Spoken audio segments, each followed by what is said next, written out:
Let's start off with your background. What was your interest in specializing in the subject and teaching it? Well, I studied the history of 60s social movements, Black Power movement, and Civil Rights movement. I was working on my doctoral degree, and the dissertation that I did ended up being my first book called Fighting for Us. And that's about the US organization, the group that started Holiday Kwanzaa. And that's an organization that really saw itself as fulfilling an aspect of Malcolm X's unfinished political project.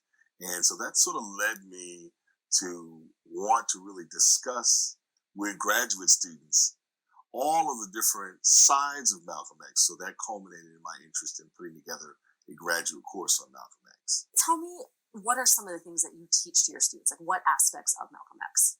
Well, I think one of the important things you learn in the story of Malcolm X, particularly in the written literatures about Malcolm X, is the role of interpretation. So Malcolm X didn't actually get to see the representation in the autobiography. That was a collaboration with Alex Haley. And so even looking at the autobiography and discussing what might be the things that the collaborator added to the story, what things are Malcolm's voice, what things are affected not only by that collaboration, but the time period that Malcolm X writes the book. So there's a period in the early part of the autobiography where he's still with the Nation of Islam. By the time he finished the book, he's left the group. So how do those changes in organizational affiliation affect how he sees the past and tells his story? And so the course really starts with the autobiography, and then we branch off into the different ways that historians have interpreted Malcolm X's legacy. Do you think some of the things in his political career that he experienced, do you think some of those messages are relevant today, especially for young people to know kind of the messaging that he had, like what things they could take away and learn from it, or even if they apply to kind of today's climate? There's so many rich things in Malcolm's story, particularly now that we talk about the impact of mass incarceration. We think about, okay, what kinds of ways can we, who are not a part of that population, what things can we do to support those who are incarcerated so they can transition and make contributions? Malcolm X also shines a light on the fact that so many important persons become politicized while incarcerated, as Malcolm X would interface with the early version of the Nation of Islam while he was incarcerated. So there's a very rich story there. There's also in Malcolm X a cultural story that highlights the relationship between Black youth and popular culture. Malcolm X may have been called a hip cat at one time. He wore a zoot suit.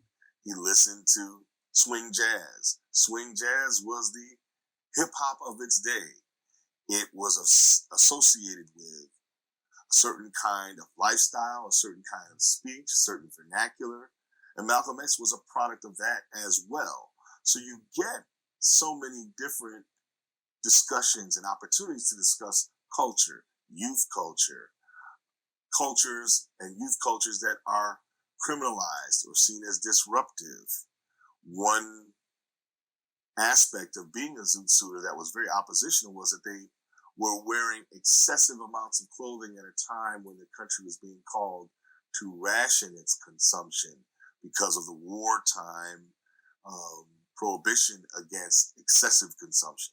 So there are lots of ways that we can think about what is edgy, what is mainstream, what is conservative, and how these representations shift in different contexts. And Malcolm X is someone who comes out of a radical, progressive, Black nationalist background. Family is disrupted by political violence of the Klan.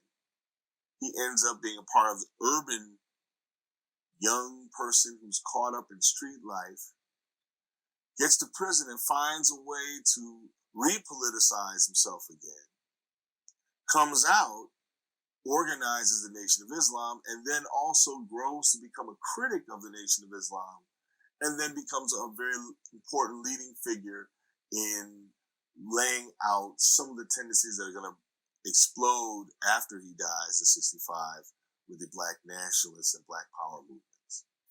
Now, do you think because he had so many different sides to him, just even in his life, that's why he's so popular today? Everyone can kind of pick something maybe they relate to or admire about him? That's part of it. I think also it's part of that age old American fascination with individual triumph. And so much of his story is appealing in ways that may not even be that radical when you think about it. The idea of someone sort of willing themselves to heights that others would not anticipate. So there's that aspect of the story. The other reason why so many people, I think, find a space in their own ideas for Malcolm X is because that formation of the Organization of Afro-American Unity that was really going to be this very important umbrella political organization that would be focused on building consensus. Well, we only had a year or so of that. And as a result, there's so much in the founding documents of that organization, the early visions of that organization that was not fulfilled. There's lots of room to interpret the directions. So cultural nationalism of the US organization that started Kwanzaa, they refer to a speech that Malcolm X gave that says, we must unbrainwash an entire people. We have to have a cultural revolution. Political nationalists who are interested in a separate nation state or some form of Black political autonomy can find lots of references in Malcolm X to support that. Even those who are leaning more toward a socialist perspective, when Malcolm starts to talk about the problem of dollarism and the global political economy. He's in dialogue with leaders of the anti-colonial movements in Africa. So he's an international figure. The other important part of Malcolm X is he centers political action around Africa in a way that doesn't divide the Black diaspora in ways that had done so before. So he mentions things like the Bandung Conference, which had Kwame Nkrumah there. It had leaders of a lot of new independent states talking about building a consensus. He was going to the Organization of African Unity, the OAU, which the OAAU is modeled after, and saying, look, African Americans need to join forces with people abroad, Black folks abroad and people of color abroad. But he's also saying Black folks in the U.S. have to find ways to build consensus in spite of their political differences. What are the core things that we all agree on? Let's focus on that rather than what divides us.